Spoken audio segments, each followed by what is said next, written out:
కరుణామయుడు శ్రీనివాసుడు బాలాజీ గోవింద అని ఆయనను భక్తులు తన్మయత్వంతో పిలుస్తారు.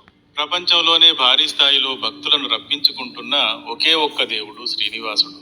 భక్తుల కానుకలను పొందటం ద్వారా అత్యంత ధనిక దేవునిగా ప్రపంచంలోనే వెంకటేశ్వరునిది మొదటి స్థానం. 9,000 కేజీల బంగారం కలిగి ఉన్న ఏకైక దేవుడు కూడా వెంకటేశ్వరుడే. వెంకటేశ్వరునిది విష్ణువు దశావతారాలలో ఒకటి కాదు. మరి ఎలా ఆయన భూమిపై అవతరించాడు, ఆయన దివ్య కథ ఏమిటి అన్నది చాలా ఆసక్తికరంగా ఉంటుంది. ఈ వీడియోలో శ్రీ వెంకటేశ్వరుని పూర్తి కథను చెప్తాను. వీడియోని లైక్ చేసి షేర్ చేసి ఛానల్ని సబ్స్క్రైబ్ మాత్రం చేయండి. సబ్జెక్ట్ లోకి వెళదామిక. శ్రీ వెంకటేశ్వరుని అవతార కథ అహంకారాన్ని అంతం చేయడంతో మొదలవుతుంది. కలియుగంలో అహంకారం పొరలు పొరలుగా పేరుకుపోయి మొదటి స్థానంలో ఉంటుంది. ఈ అహంకారం పుణ్యాత్ములను, మంచివారిని, భక్తులను తీవ్రంగా ఆపదల పాలు చేస్తూ ఉంటుంది.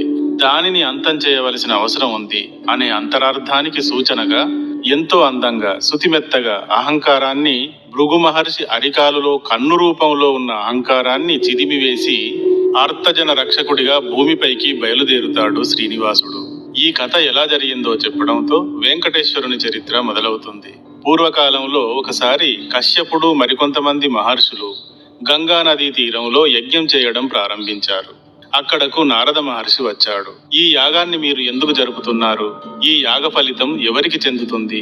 దేవతలందరిలో ధ్యానింపదగిన దేవుడు ఎవరు? గొప్ప దేవుడు ఎవరు అని ఆ మహర్షులను ప్రశ్నిస్తాడు. మహర్షులు చటుక్కున సమాధానం చెప్పలేకపోతారు. దాంతో దేవతలలో ఉత్తముడైన దేవుడు ఎవరో తేల్చమని భృగు మహర్షిని ప్రార్థిస్తారు. భృగు మహర్షి కాలిలో ఓ కన్ను ఉంటుంది. అందులో కలియుగంలో ఎంత అహంకారం ఉంటుందో అంత అహంకారము ఉంటుంది. మరి అంతటి అహంకారాన్ని కలిగి ఉన్న భృగువును దేవాది దేవతలనే పరీక్షించమని పిలిచారంటే చిత్రం అనిపిస్తుంది. కానీ ఇందులో చిత్రం ఏమీ లేదు. అన్నింటికన్నా చెడ్డ గుణం అహంకారం. అహంకారం ఇతరులను హింసించడానికి కారణం అవుతుంది. అహంకారాన్ని నిలుపుకోవడానికి, అధికారాన్ని సాధించాలని నానా చెత్త పనులను చేయించడానికి కారణం అవుతుంది. అందుకని భృగువులోని అహంకార రూపాన్ని ఎవరు నశింపజేస్తారో వారు ఆటోమేటిక్ గా ఉత్తమ దేవుడు అవుతాడు కదా. అందుకని ఈ పనికి భృగువును ఎంచుకోవడం జరిగింది. గొప్ప బాధ్యతను భుజాన వేసుకున్న భృగువు దేవతల లోకాలకు బయలుదేరాడు. దేవతలందరిలోనూ బ్రహ్మ, విష్ణు, మహేశ్వరులు అన్ని లోకాల కన్నా పై లోకాల్లో ఉంటారు. సృష్టి, స్థితి, లయాలు వారితోనే నడుస్తాయి. కాబట్టి ఆ ముగ్గురులో ఎవరు గొప్పో తేల్చితే చాలు, మిగతా దేవుళ్ళ జోలికి వెళ్ళనవసరం లేదు అనుకుని ముందుగా ఆయన బ్రహ్మలోకం వెళ్ళాడు. ఈయన వెళ్లే సమయానికి బ్రహ్మదేవుడు సరస్వతీదేవితోనూ ఇంకా తన దర్శనార్థం వచ్చిన మునులతోనూ చాలా సీరియస్ గా చర్చల్లో మునిగి ఉన్నాడు. భృగువు రాకను ఆయన గమనించలేదు. తనను గమనించకపోయేసరికి భృగువు అగ్గిలా భగ్గుమన్నాడు. తనకు విపరీతమైన అవమానం జరిగినట్టుగా ఫీల్ అయ్యాడు. ఆ క్షణంలో బ్రహ్మ కంటే తానే గొప్పవాడిలా ఫీల్ అయి నీకు భూలోకంలో పూజలు జరగకుండుగాక అని శపిస్తాడు. మరి అంత ఉధృతమైన రూపంలో అహంకారం ఆయన కాలులో ఉంది కనుక అది ఆయనను ఆగనివ్వటం లేదు. ఇక అక్కడ నుండి పరమేశ్వరుని లోకం కైలాసం వెళ్ళాడు. కైలాసంలోని మంచు కొండల్లో పార్వతీదేవితో సరదాగా విహరిస్తూ మైమరచిపోయి ఉన్నాడు. ఆ సమయానికి పరమశివుడు భృగువును అతని రాకను గమనించలేదు. అసలే అగ్గిలా వస్తున్న భృగువు దీంతో అగ్గిపైన గుగ్గిలంలా మండిపడ్డాడు. శంకరా, నా రాకనే గుర్తించక అవమానిస్తావా? నీ రూపంతో కాక కేవలం లింగ రూపంతో మాత్రమే భూమిపైన పూజలు అందుకుందువుగాక అని ఆయనను అక్కడ శపిస్తాడు. అహంకారం అతడిని అలా ఆగనివ్వకుండా కాలుస్తూ ఉంది కదా. మరి శంకరుని కన్నా తానే గొప్పవాడిని అనుకున్నాడు అక్కడ. తర్వాత అక్కడ నుండి విసురుగా బయలుదేరి మహావిష్ణువు నివాస స్థలం వైకుంఠానికి వెళ్ళాడు. కాలమో కర్మమో గాని అహంకార చక్రవర్తి భృగువుకు ఇక్కడ కూడా పరాభవమే ఎదురైంది. ఇంకా తట్టుకోలేకపోయాడు. ఈ ముగ్గురు అధిదేవతలకు కూడా అధికార మదం బాగా ఎక్కిపోయింది. నా అంతటి గొప్ప మహర్షి వస్తే కొంచెమైనా విలువ ఇవ్వరా, గుర్తించరా అనుకుని భగభగా మండిపడుతూ కాలు ఎత్తి శేషునిపై పడుకుని ఉన్న విష్ణు భగవానుడి ఛాతీ పైన తన్నాడు. అహంకారం ఎంతకైనా తెగించేలా చేస్తుంది అనడానికి భృగువు చేసిన ఈ పనే గొప్ప ఉదాహరణ.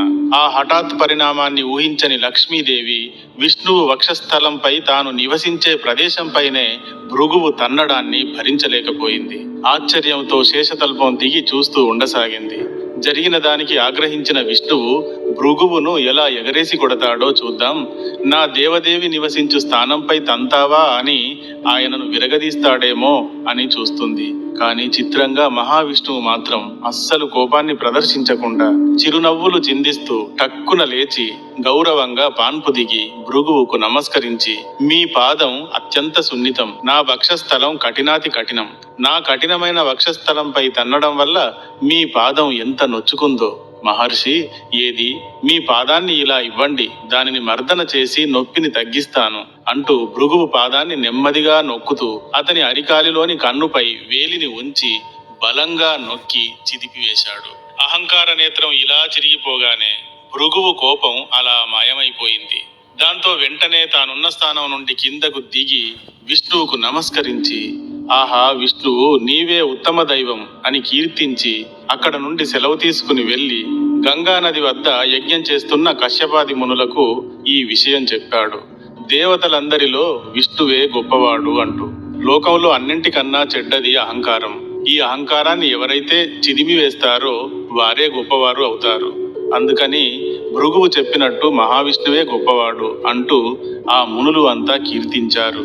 భృగువు కథ, ఈ కథలో అహంకారాన్ని అంతం చేసిన విధానం కూడా పూర్తి అయింది. కానీ అసలు కథ ఇప్పుడే మొదలైంది. అంతటి గొప్ప, ఇంతటి గొప్ప, సర్వోన్నతుడు అనుకునే తన భర్త ఒక సాధారణ ముని తంతే అతడి కాలును పట్టుకుని భక్తితో మర్దన చేయడం, తనను పట్టించుకోకపోవడం చూసి అలిగిన లక్ష్మీదేవి విపరీతమైన కోపంతో, ఇంత అవమానం జరిగిన చోట నేను ఒక్క క్షణం కూడా ఉండను, ఇకపై నీ దారి నీది, నా దారి నాది అంటూ వైకుంఠం వదలి కరవీరపురానికి వెళ్ళిపోతుంది. అప్పటి కరవీరపురమే ఇప్పటి కొల్హాపురి. కొల్హాపురిలో మహాలక్ష్మి శక్తిపీఠం ఆలయం ఇప్పుడు కూడా ఉంది. అది ప్రఖ్యాతిగాంచిన ఒక శక్తిపీఠం. వైకుంఠం నుండి లక్ష్మీదేవి వెళ్ళిపోయాక విష్ణువు ఆమె వియోగాన్ని భరించలేకపోతాడు. శరీరం లేని ఆత్మలా దుఃఖించి ఆమెను వెతుకుతూ భూమిపైకి వస్తాడు. భూమిపై వెతుకుతూ వెతుకుతూ సువర్ణముఖి నదీ తీరంలో ఉన్న వెంకటాద్రిని చేరుతాడు. ఒక చింత చెట్టు కింద ఒక పెద్ద పుట్టను చూసుకుని అందులోకి ప్రవేశించి దానినే నివాసంగా చేసుకుని లక్ష్మీదేవి గురించి, ఆమె రాక గురించి ఆలోచిస్తూ విశ్రాంతి తీసుకుంటూ ఉంటాడు.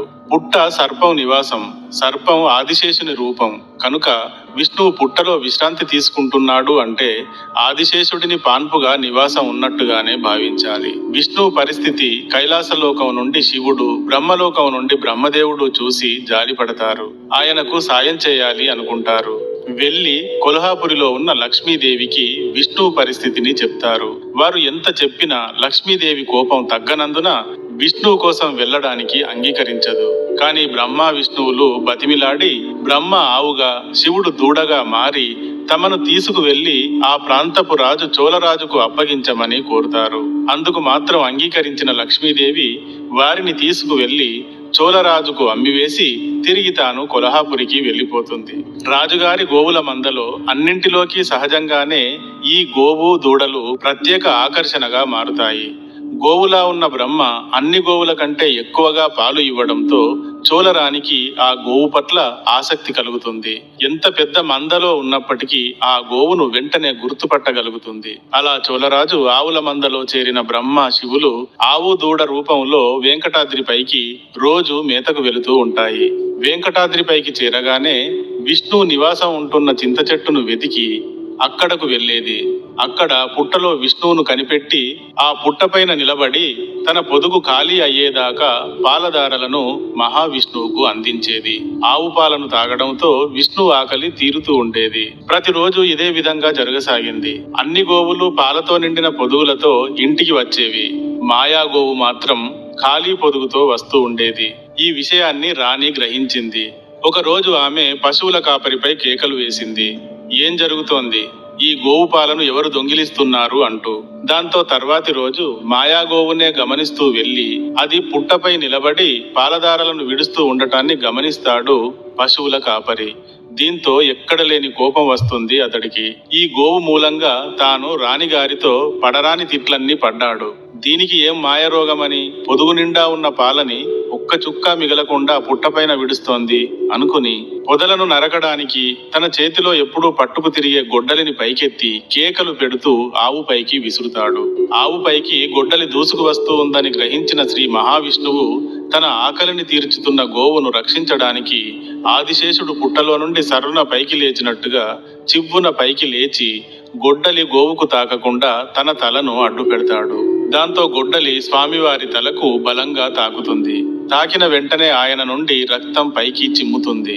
భూమిపైకి వచ్చిన ఎవరైనా కష్టం సుఖం రెండూ అనుభవించాల్సి ఉంటుంది అనడానికి స్వామివారికి కూడా గాయం అవడం ఒక సంకేతం. పుట్టలోంచి పైకి వచ్చిన మహావిష్ణువు తేజస్సును, అతనికి గొడ్డలి తాకడం వల్ల పైకి చిమ్ముతున్న రక్తాన్ని చూసిన పశువుల కాపరి అక్కడికక్కడే చనిపోయి విష్ణులోకం చేరిపోయాడు. ఆయనను చూసిన వారైనా, తాకిన వారైనా, తట్టిన వారైనా మోక్షానికి అర్హులు అవుతారు. ఇలా జరగడంతో గోవు మాత్రం అత్యంత వేగంగా పరిగెత్తుకుని చోళరాజు ముందుకు వెళుతుంది.